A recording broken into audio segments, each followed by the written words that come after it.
What's up, what's up? This is Mr. O. Today we're gonna learn about fractional exponent. And let's go ahead now. If you remember, guys, the rules of loss of exponent, if you have x squared times x to the third power, when you're multiplying, what do you do with the exponent? You're right, we add them. So that's why x to the fifth power. When you are dividing, you do with 8 and 2, you subtract them because you're dividing here, so that will be x to the 6. And if you have, let's say, x to the 5th and you have a squared here, you're going to multiply them, so the answer is x to the 10. These are the sum of the basic rules or rules for loss of exponent. And today we're going to apply these rules in a fraction. So first, you make sure that you have a graphing calculator. You will be allowed to use this one, and I have a low battery here. Okay, but let's do it. All right, number one, 4 and the 1/3 times n squared. You know there's an invisible 1 there, so that makes it 4 times 1 is just equal to 4 because that's the coefficient. And then you're gonna multiply n 1/3 times n squared. So what you need to do is you need to add the 1/3 and 2. And again, we can use our calculator. So you remember the math frac or the alpha y, so whichever you have. So I'm gonna use the alpha y here, which is 1/3 plus 2. And that gives me 7/3. So therefore, the answer is 4 and 7/3. Easy, right? Next, number 2. There's a 1 here, there's a 3 there, and 2. 1 times 3 times 2 will give me 6. And then what do I do with 2/3, with 1/2, and 2?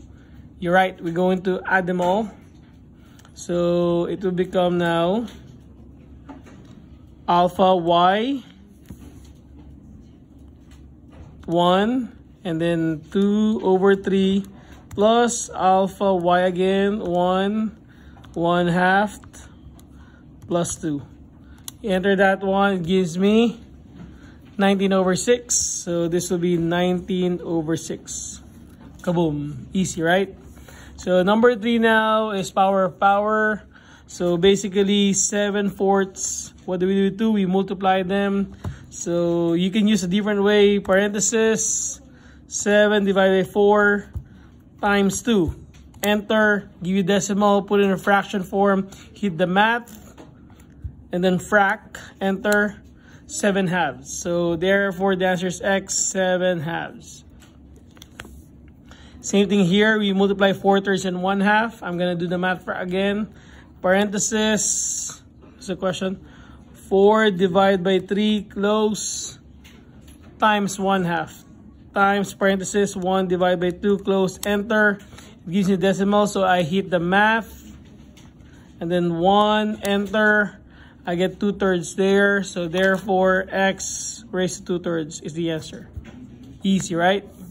Now here, simplify. This time it's with dividing. These are coefficients, so 4 divided by 4 is just going to be 1, so that's canceled out. So what do we do with 2 and 2/3? We will subtract them. So the question now is x2 minus 2/3, because we subtract the 2 and 2/3, so use your calculator again. So 2 minus parenthesis 2 divided by 3, close, enter, math frac, gives me 4/3. So the answer is x 4/3. Very easy, right? Next, here, there's a 1 here. So 3 divided by 1 is still going to be 3. But what do we do with 5/3 and 1/2? You're right, we subtract them because we're dividing. So I'm going to do the math frac for a change here. So not math. Alpha y 1, it's going to be 5/3 minus alpha y, 1/2. Enter, it gives me 7/6. So the answer here is 3x 7/6. Next, number 7 here. We're multiplying there, so we add the 3/2 and the 2/3. So parenthesis 3 divided by 2 close plus parenthesis 2 divided by 3. It is important that you write the parenthesis here, enter, you're gonna get decimal, but hit the math, 1, enter, 13 over 6, so B is 13 over 6. Next here, okay, this is a multi-work. You have to multiply this first, and then whatever the answer, you're gonna add to 3 halves, okay? So let's do it now. 1 divided by 2 times 3 halves. 3 divided by 2.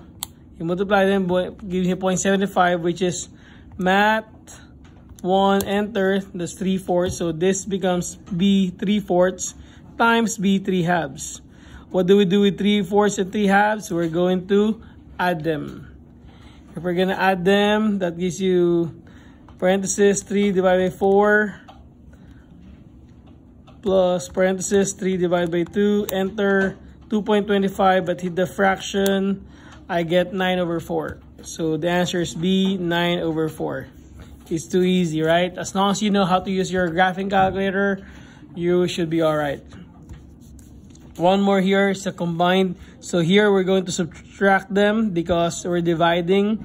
So I'm going to write here alpha y 1 4 over 3 minus alpha 1, and that's going to be 2/3. Enter. So 2/3 also. So P raised to 2/3 is the answer. Okay. Number 10 here, we're going to subtract them again. So that will give you 4 minus 1/2. So 4 minus 1 divided by 2. Enter. Math frac. Give me 7 halves. So X 7 halves. It's too easy, right? Almost done here. So here, this time, we're going to work on the denominator first. That's 1 there, but there's a 2 and 2 here. So that gives you 1/4.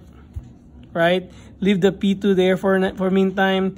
What do we do with 1/4 and 5/4? We add them. So that will give you P to the 6 over 4. And then what do you do? Keep the 1/4. You're dividing them. So keep it 1/4. You subtract 2 and 6/4, which I know that 6/4 is 3 halves. So 2 minus 3, or let's put 6 over 4. And then math frac, that gives me half. So the answer is P, half there. Okay. And last one here, there's a 3 here, there's a 3, this cancel out. So now I'm going to add the 2 and the 2/3. So 2 plus parenthesis 2 divided by 3. Enter. Math frac. Enter, that gives me 8 over 3. So this becomes P 8 over 3. And then this will be P and 1/4. And what do we do with 8/3 and 1/4?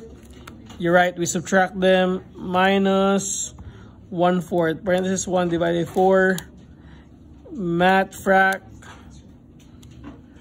29 over 12.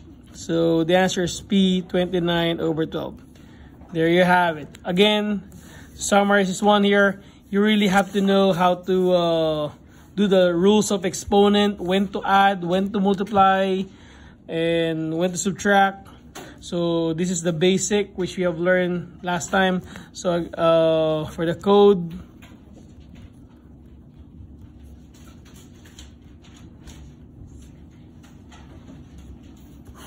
there you have it. Okay, hope you learned something. Kaboom!